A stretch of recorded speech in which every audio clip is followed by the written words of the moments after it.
And because my background was in real estate, I had some friends who were in architecture. We always talked about being able to do a project back in the Chinatown community.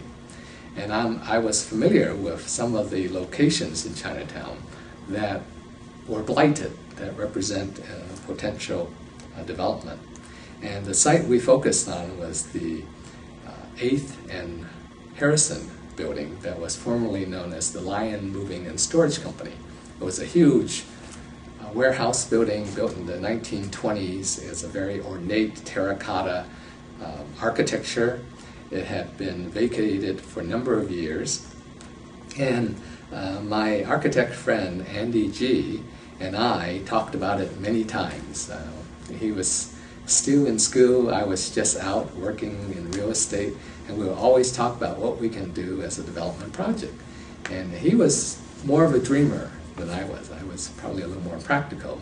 But he envisioned this building as being a community center where we could locate all of these nonprofit social service agencies, that we could use some of the vacant space to rent out to commercial businesses, and that the whole center would be owned and operated by a community organization. And so we got together a core group of other students and we started pitching this idea. And this group started in the winter of 1973.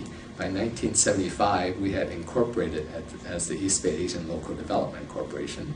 Reverend Marr came aboard as one of our board members and gave us more credibility. After all, we were still all students and young professionals at the time. And as we started to share our message in the community, we learned that more and more people were supportive of this idea. And pretty soon we had a real project going.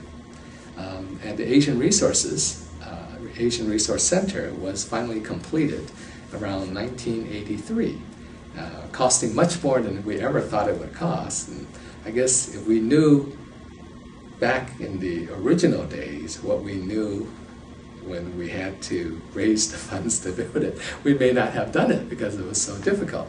But it all worked out, and now the Asian Resource Center is still owned and operated by EBALDC, and it's actually free and clear. All of the funding that we had raised in the early 80s have been paid in full, and the building is usually 100% occupied and generating hundreds and thousands of dollars every year in cash flow that's rechanneled into other community projects.